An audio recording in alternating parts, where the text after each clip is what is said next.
Welcome to today's Explainer. Look, if you're tuning in, chances are you're an incredibly focused learner who still, somehow, occasionally wrestles with the beast of procrastination. We've all been there, right? You set a goal, you feel this huge surge of motivation, and then a week later, you're completely off track. And usually this is the exact moment we start beating ourselves up. We call ourselves lazy, we think we lack character. But what if I told you that your struggles with procrastination aren't a moral failure at all? What if instead, they're literally just an engineering failure? Okay, let's dive into this. What if your lack of discipline is actually just a design flaw? I love this question because it completely flips the script on how we view self-control. For so long, we've been taught that discipline is this innate trait. You either have it or you don't. But today, we're going to completely reframe that understanding. We are going to ditch that lingering guilt you might be holding on to and look at the actual neuroscience of why we do what we do. Section 1. The willpower illusion. And this brilliantly illustrates the core of the problem. To truly understand this, we have to travel back in time and look at our evolutionary brain. For millions of years, humans lived in super hostile environments where resources were incredibly scarce. Our brains adapted to prioritize immediate survival. Eating right now was way better than storing food for later, and conserving energy was literally a matter of life and death. Your brain actively evolved to seek out quick rewards and avoid any unnecessary effort. But contrast that with modern society. Today, to thrive, we're expected to be focused, hyper-productive, and endlessly consistent over the long haul. It is a massive biological trap. When you try to force discipline through pure willpower, you're basically trying to fight millions of years of evolutionary programming with a couple of motivational quotes. And honestly, it just doesn't work. This brings us to a foundational concept in neuroscience called cognitive ease. It's basically the brain's innate tendency to always choose the path of least resistance. And this isn't a conscious choice. It happens before you even realize it. This is exactly why opening TikTok or Instagram feels infinitely more appealing to your brain than, say, sitting down to write an article or getting up to hit the gym.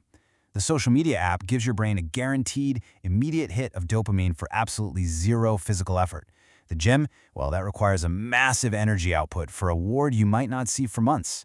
Your brain isn't rational, it's efficient. It hates wasting energy, so it's always going to choose the easy path. Section 2. Mastering choice architecture. So, if our biology is rigged against us, how do we ever get anything done?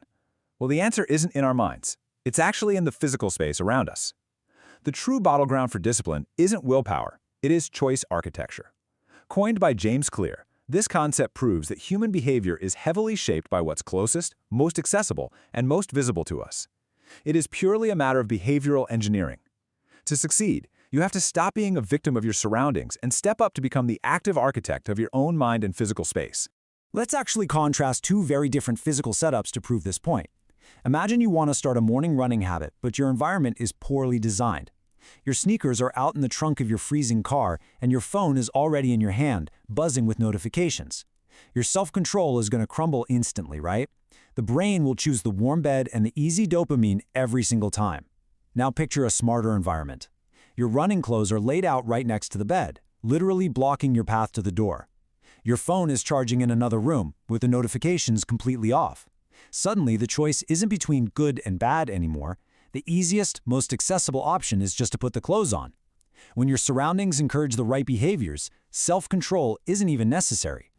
If you're at all skeptical about how powerful this is, just look at this famous cafeteria study. Researchers wanted people to drink more water, so what did they do? They simply moved the bottled water to the front of the display cases and added a few visible bins around the food stations. That's it. No motivational posters, no banning soda, no lecturing people about health. And water consumption skyrocketed. The decision just became easier. This proves that behavioral engineering works flawlessly without requiring a single drop of willpower. You shift the environment, and human behavior automatically follows. Section 3. Building systems over motivation. As James Clear puts it so perfectly, motivation is overrated. Environment is more important. Look, the problem with motivation is that it's a super volatile emotion. It relies entirely on your mood, your energy levels, how stressed you are. If you are constantly relying on willpower and motivation to get things done, you're fighting a battle you will eventually lose. Mental fatigue will inevitably set in. And when you get tired, your brain defaults right back to autopilot. And as we've already learned, autopilot always chooses the easiest path. So we need to hack that autopilot. The human brain operates on something called the habit loop, which breaks down into three distinct parts: the cue, the routine, and the reward. These loops are already running your life right now. Think about it. You wake up, that's the cue. You brush your teeth, that's the routine. And you get that minty fresh feeling, that's the reward. The whole sequence takes absolutely zero conscious effort. To build discipline, we don't want to fight these natural loops. We want to use them as our foundation. So the crucial point here is how we utilize a strategy called habit stacking. Instead of trying to pull a brand new routine out of thin air, you hijack an existing automatic behavior. You take a new habit and make sure it takes less than 2 minutes to do, and you stack it directly onto something you already do every single day. Like, after I brush my teeth, I will meditate for 2 minutes. Or, after I pour my morning coffee, I'll write one single paragraph. By anchoring the new behavior to a cue that's already deeply rooted in your brain, you completely remove the massive mental friction of starting something new. Section 4. The 4 habit laws.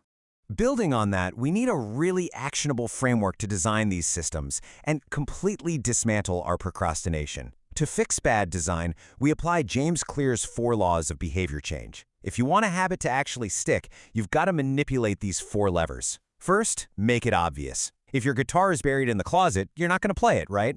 Put it right in the middle of the living room. Second, make it attractive. Pair the habit with something you already love. Third, make it easy. Reduce the friction to start until it's almost impossible to say no. Don't commit to reading a whole chapter, just commit to opening the book. And fourth, make it satisfying. You need some sort of immediate reward, even a tiny one, to tell your brain, hey, this was a successful loop worth repeating. Let's look at how applying these laws changes literally everything. Picture a frustrating, willpower-draining study session.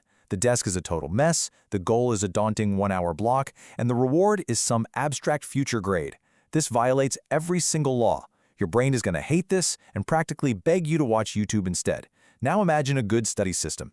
The desk is clear, the book is already open, boom, it's obvious. You start with a simple 5-minute goal, making it incredibly easy. And when you finish, you track your progress on a visual calendar, making it satisfying.